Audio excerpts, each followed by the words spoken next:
था कि हम लोगों को रियल लाइफ सेल्फ डिफेंस में कैसे अपने आप को प्रोटेक्ट करना होता है। एक बेसिक टेक्निक है कि कैसे हम अपने हाथ को छुड़ाते हैं, ग्रिप को कैसे ड्रॉप करते हैं और कैसे अपने हाथ को निकालना होता है और बिना एग्रेशन, बिना किसी गुस्से के। इट्स लाइक अगर आप मेरा हाथ होल्ड करते हैं तो मेरे पास 2-3 तरीके हैं छुड़ाने के। एक, मैं आपको हिट करूं और छुड़ा दूं, ये तरीका ठीक नहीं है क्योंकि सीधे आपको गुस्सा आना शुरू हो जाएगा। फिर दूसरा तरीका, मैं आपसे जबरदस्ती का खींचना शुरू करूं और अनटेक्निकल काम करूं और उसमें भी आपको गुस्सा आ जाएगा। और तीसरा सबसे आसान तरीका कि एक टेक्निकल तरीका, थंब साइड में अपने हाथ को ऊपर की तरफ बढ़ाना शुरू करूं जो आराम से निकल जाता है। और कई बार कंडीशन ऐसी होती है कि जिसने मेरा हाथ पकड़ा है वो मुझसे ज़्यादा पावरफुल है, तब उस कंडीशन में मुझे अपने हाथ को पकड़ना है और फिर वापस खींच लेना है। तो ये आसान तरीके हैं। मैं चाहता हूँ कि एक बार आप भी इसको ट्राई करें, क्या ये आप पर वर्क कर रहा है या नहीं। ठीक है, तो करिए। तो ये हमेशा ही काम करता है और सभी पे काम करता है। देखिए, इसको छुड़ाने का सबसे आसान तरीका थंब पर ही लेकर आना है और खींचना है ऊपर की तरफ। और अगर मैं इनको वापस आ जाइए, अगर मैं इनको छुड़ाने के लिए मेरा हाथ दे दीजिए और ये फिंगर साइड में अगर पुश करता हूँ तो ये छोड़ने वाले तो नहीं है किसी भी सूरत में, पूरा इधर से उधर चले जाएंगे लेकिन छोड़ने वाले नहीं है। और एक सिंपल सी टेक्निक, अगर मैं थंब पर इसको अप्लाई करता हूँ तो बिल्कुल आराम से निकल जाता है। तो इसे कहते हैं हाथ छुड़ाने की एक इजी टेक्निक। ठीक है सर। ओके, इसी में ना एक और भी चीज़ होती है, हम हाथ को कई बार यहाँ से पकड़ के यहाँ से भी पकड़ लेते हैं, तब आपने ऊपर की तरफ नहीं खींचना है क्योंकि ऊपर की तरफ खींचने में कोई फायदा नहीं है। यहाँ पर 4 फिंगर्स हैं और आप नहीं खींच पाएंगे। ट्राई करिए कि आप खींच सकते हैं ऊपर की तरफ, पॉसिबल ही नहीं है, राइट। तो अभी आपको नीचे ही जाना थंब साइड में, चाहे थंब ऊपर है या नीचे, और यहाँ से मैं नहीं रोक पाऊंगा। ठीक है, इवन कोई भी नहीं रोक पाएगा, यहाँ से ऊपर, और अगर आप नीचे पकड़ते हैं तो नीचे। थंब साइड में ही हमें हमेशा पुश करना होता है और अपने आप को निकालना होता है। कई बार सेल्फ डिफेंस के लिए ना छोटे मोटे चीज़ों को कैसे यूज़ करते हैं as a weapon, like pen, की को हम कैसे यूज़ करते हैं, इस टाइप की चीज़ों को हम एज अ वेपन यूज़ कर सकते हैं। लाइक इसको पकड़ने की सबसे पहली जो टेक्निक है, उसको हमें यहाँ से नहीं पकड़ना होता है, ऐसे नहीं पकड़ना होता, यहाँ साइड में नहीं रखना, इसको नीचे की साइड में रखना होता है, यहाँ पर। और बहुत कम पॉइंट बाहर निकला होता है जो दिख भी नहीं रहा होता ठीक से, लाइक दिस, बिल्कुल छोटा सा। और इसको इतना पकड़ना काफ़ी है। और जिस टाइम पर आप इसे हिट करते हैं, और हिट करने की सीधी सिंपल सी टेक्निक है, आप सीधे मुंह पे हिट करिए। ठीक है, और जब भी आप मुंह पे हिट करते हैं अगर ये कनेक्ट हुआ तो आपको कुछ भी सोचने की जरूरत ही नहीं है, सामने वाला बंदा आपकी तरफ नहीं आने वाला। और ये ना ईजी नहीं होता क्योंकि ना कोई भी अपने हाथ को फौरन ही लगा देता है इसमें।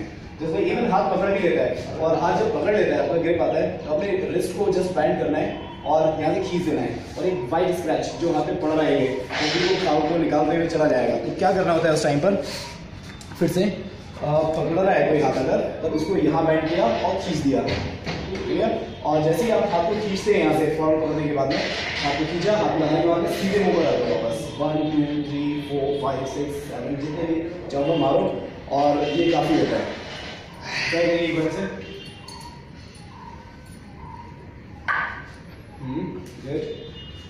ओके, फिर सीधे मुंह पर। हाँ, और इसमें सोचना नहीं होता इतना, जितना आप सोच रहे हैं, जितना आप सोचने में टाइम वेस्ट करेंगे उतने ही टाइम में मुझे समझने का टाइम मिल जाएगा। तो अगर आपको एक बार हिट करने की कोई भी कंडीशन ऐसी आ रही है यहाँ पर आपको हिट करना है, तो फिर सोचना नहीं है, फिर से हिट करना है। तो एक बार फिर से इसको करिए, ठीक है, और फिर फॉरन 1 2, ओके गुड। और इसको एक बार भी अगर आपने टाइम वेस्ट किया अपना, पहली चीज़ आपको पता है कि हिट कब करना है। हिट आप तभी करते हैं जब बॉल में, जब बॉल में किस चीज़ का वेट करना है। तो अभी एक और सेल्फ डिफेंस की टेक्निक जो थोड़ा टेक्निकल है, और उस टेक्निकल टेक्निक में क्या है कि हम कुछ पंचेस चलाने होते हैं, जैसे 2 पंचेस और 1 किक। और ये मास्टर ब्रूस ली का एक कॉम्बो है जो जेकेडी से है, और जेकेडी हमेशा गर्ल्स को प्रोटेक्ट करने के लिए और सेल्फ डिफेंस के लिए, जेकेडी का मतलब ही रियल लाइफ सेल्फ डिफेंस, तो उसी की एक टेक्निक है। और उसमें क्या होता है कि हम 2 पंचेस चलाते हैं, लाइक 1 2 और 1 किक। और ये जो 2 पंचेस होते हैं ये होते हैं फेक पंचेस, ये फेस पर चलाए जाते हैं, जिससे कि कोई भी अपने रिफ्लेक्शन में अपने आप को बचाने के लिए बस अपने हाथ ऊपर कर ले या अपनी आंखें बंद कर ले, जो कि मोस्टली लोग करते ही हैं। और फाइटर्स की अलग बात है कि उनके रिफ्लेक्शन अच्छे होते हैं तो वो उसको टैप करेंगे, ना उसे पकड़ेंगे या फिर उससे बचेंगे या उससे कुछ भी गड़बड़ करने वाले। बट मोस्टली लोग जो स्ट्रीट पर जो नॉर्मल लोग हैं, जिनको पता ही नहीं कि क्या है, तो वो इस चीज़ में हमेशा आ ही जाते हैं। टेक्निक बहुत इजी है, बेसिक सी है। मैं आपकी तरफ 2 पंचेस चलाता हूँ, 1 2, और आपके रिफ्लेक्शन में हाथ ऊपर जाते हैं फौरन ही 1 2, और उस बीच में एक ग्रोइंग पर किक मारता हूँ जो आपको पूरी तरीके से डैमेज कर देती है। और इस चीज़ को अप्लाई करने के लिए ज़रूरत है थोड़ा प्रैक्टिस की। तो एक काम करते हैं, हम पहले इसको 2-3 बार प्रैक्टिस कर लेते हैं कैमरे के फ्रंट में, और करना है हमें 1 2 3। ओके, गो 1 2 3, फिर से 1 2 3, फिर से 1 2 3। इसको अगर हम थोड़ा सा प्रैक्टिस में ले आए, ज़्यादा नहीं, एटलीस्ट अगर 20 टाइम भी हम इसको कर लेते हैं तो मसल्स मेमोरी में सेट हो जाता है। प्रियंका थोड़ा कर चुके हैं इसके बारे में, तो उन्हें थोड़ा चलता है हाथ में अभी। बट नॉर्मल पर्सन जो अभी जिन्होंने कभी मार्शल आर्ट्स नहीं सीखा है, अगर वो भी इसको 20 टाइम कर ले तो काफ़ी हद तक मसल्स मेमोरी में सेट हो जाएगा और ये ठीक रहेगा। तो देखिए एक बार इसको कि कैसे हम अप्लाई कर सकते हैं। इसको जब भी हम स्ट्रीट पर होते हैं तो मोस्ट लोग ऐसे ही ऊपर आ रहे होते हैं, वॉच, ठीक है। इस टाइप पर जैसे ही पंच चलते हुए दिखते हैं तो हम लोग क्या करते हैं कि फौरन पंच चलाइए, ये हाथ ऊपर कर लेते हैं, आंखें मोस्टली बंद होती हैं लोगों की क्योंकि दिख नहीं रहा होता कुछ भी, और इवन कई बार हाथ पकड़ भी लेते हैं, ठीक है। तो वो ये पोजीशन ऐसी होती है कि जिसमें हमें लगता है जिसने हाथ पकड़े हुए कि वो पूरा तरीके से होल्ड कर चुका है सामने वाले को, बट एक्चुअल में ऐसा नहीं है। उसका किक खुला हुआ है और एक अनएक्सपेक्टेड किक आती है जो ग्रोइंग पे लगती है, और फिर उसके बाद में पूरी तरीके से नीचे जाता है बंदा। अगर इन्होंने इस चीज़ को मेरे ऊपर अप्लाई कर दिया तो मुझे भी नीचे जाना पड़ेगा, चाहे मैं फाइटर हूँ या कुछ भी हूँ। और फिर उसके बाद इनके ऊपर डिपेंड करता है कि मुझे छोड़ दें या फिर और पीटें। तो इसको एक बार और अप्लाई करते हैं और देखते हैं कि कैसे होता है ये। पढ़ी? ओके, गो। गुड। तो थैंक यू। एक और टेक्निक जो मोस्टली होता ही ऐसा कि हम लोग फाइटिंग के टाइम पर सबसे ज़्यादा स्नैचिंग और स्क्रैच, बाल पकड़ना, ये सब चीज़ें करते हैं हमेशा। और बाल पकड़ने के टाइम पर हम लोग बहुत ज़्यादा अनकंट्रोल हो जाते हैं। जैसे हम किसी के बाल पकड़ लेते हैं ना तो वो सामने से बहुत अनकंट्रोल हो जाए, पकड़ सकते हो ना, ठीक है। तो बहुत ज़्यादा अनकंट्रोल हो जाता है और अनकंफर्टेबल हो जाते हैं, जिधर की तरफ मैं मूव कर रहा हूँ उधर की तरफ मूव होना शुरू हो जाते हैं उस टाइम में। तो इसको छुड़ाने का सबसे अच्छा तरीका है, इसको कंट्रोल करने का एटलीस्ट, कि सबसे पहले जब बाल पकड़े हुए आप वो किसी की तरफ भी खींचेंगे वो उनके साथ से चलना है अभी आपने, क्योंकि यहाँ पर बात सही है, सभी को बहुत दर्द होता है।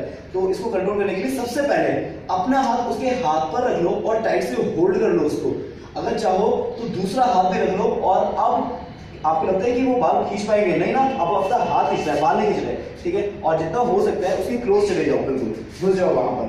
और फिर अगर जब आप पास पहुंच ही गए तो ग्रोइन पे एक नी दे सकते हो, ठीक है। और या फिर यहाँ से इसको होल्ड करे एक एल्बो मार सकते हो मुंह पर, एक पंच मार सकते हो चिन पर, हर तरीके से। लेकिन इसको होल्ड कर लेना सबसे जरूरी है। अगर आपने इसको लूज छोड़ा तब फिर से आप उनके कंट्रोल पे चले जाएंगे। और याद रखना है कि हाथ को यहाँ से नहीं पकड़ना, इसका कोई फायदा नहीं होने वाला। अगर आप इसको यहाँ से होल्ड करते हैं तब उस टाइम पर वो बाल प्रॉपर खींच सकते हैं तभी भी, क्योंकि ये रिस्ट मूवमेंट है और रिस्ट से तभी भी बाल खींच जाएगी। यहाँ से पकड़ने में कोई फायदा नहीं होने वाला है।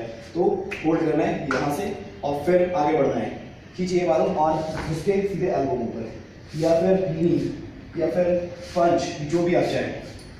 तो ठीक है प्रियंका, एक बार आप इसको जरा अप्लाई करके देखिए। ओके, राइट, सो गो। ठीक है, ओके ओके, एल्बो, हाँ यहाँ से, ठीक है, यहाँ से सीधे इधर। गुड। इसको अगर आप प्रैक्टिस करते हैं 2-3 टाइम तो बहुत अच्छे से मसल्स मेमोरी में अपने सेट कर लेंगे और उस टाइप की कंडीशंस को सर्वाइव कर सकते हैं, संभाल सकते हैं। सर्वाइव नहीं कर सकते, अपने कंट्रोल में कर सकते हैं पूरी तरीके से हर टाइप की कंडीशन को। बस आपको थोड़ी सी प्रैक्टिस की जरूरत है, और ये आपको फिट भी बनाता है, स्ट्रॉन्ग भी बनाता है। मेंटली फिजिकली स्ट्रॉन्ग होना ही सबसे जरूरी चीज़ है। Thank you.